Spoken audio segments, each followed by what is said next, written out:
सुप्रभातम। आज अपना संस्कृत का टॉपिक है यण स्वर संधि। स्वर संधि का टॉपिक अभी चल रहा है। पिछले वीडियोस में, पिछली कक्षा में दीर्घ स्वर संधि और संधि की परिभाषाओं आदि के बारे में पढ़ा।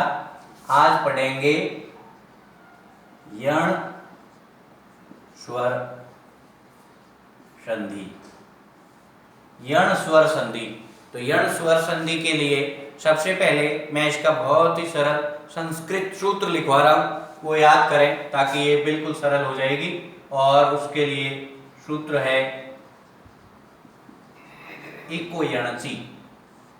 इस सूत्र को याद कर लो या याद करते ही यण संधि आप समझ लीजिए चुटकी में तैयार, बिल्कुल आपको अच्छे से याद हो जाएगी।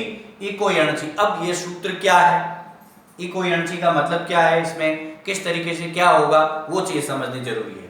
तो मैंने आपको शुरुआत के वीडियोस में पहले जो क्लास ली उसमें माहेश्वर सूत्रों के बारे में समझाया था। तभी भी कहा था कि उनको याद करना बहुत आवश्यक है, तभी ये चीजें और ये सूत्र समझ में आएंगे।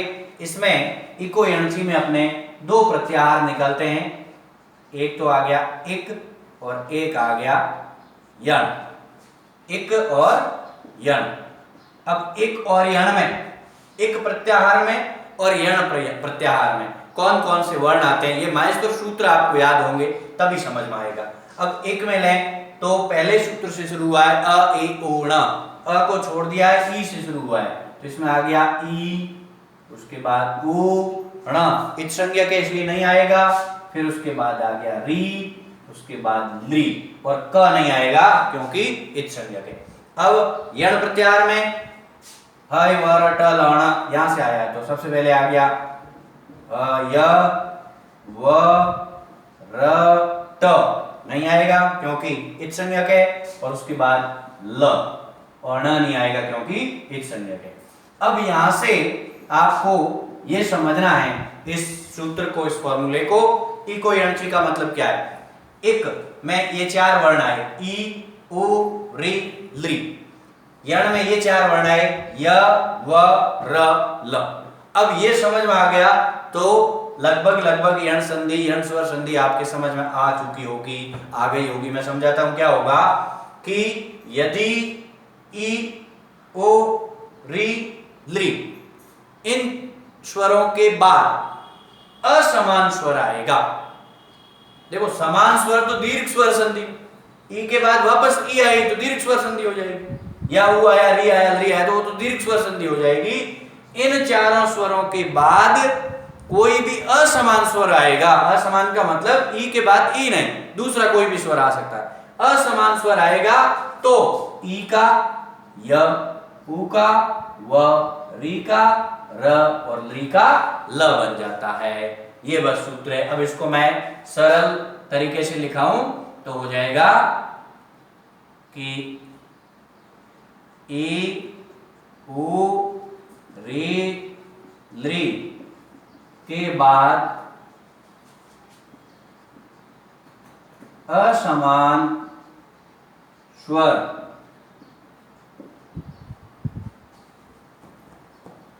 आने पर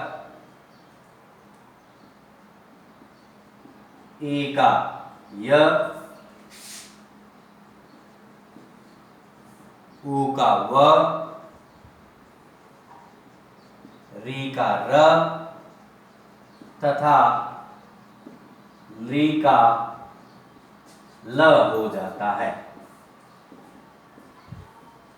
अब ये दो तरीके हैं, या तो आप हिंदी के हिसाब से तो इसे रट लें, ए उ री ली के बाद असमान स्वर आने पर ई का य, उ का व, री का र, ली का ल हो जाता है। और याद करने के लिए बिल्कुल छोटा सा और सरल तरीका, ये सूत्र इतना सा याद कर लीजिए, इको यणचि।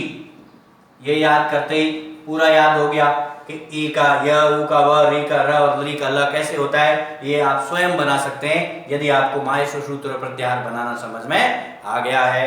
अब इसके उदाहरण समझाता हूं मैं। जैसे आ गया यदि प्लस अपि, यदि प्लस अपि, तो यदि में ई आया है, ई के बाद असमान स्वर अ आया, तो ई का य हो जाएगा और अपना उदाहरण हो जाएगा यद्यपि, यानी ई का य हो गया। तो क्या हुआ इसमें, छोटी ई प्लस अ बराबर क्या बना, य, ई का य बना। ऐसे ही ऊ का व लेते हैं तो उदाहरण हो जाएगा शु प्लस आगतम और ऊ का व होगा तो पद बन जाएगा स्वागतम। कैसे हुआ, छोटा ऊ प्लस आ बराबर व, असमान स्वर आया ऊ के बाद।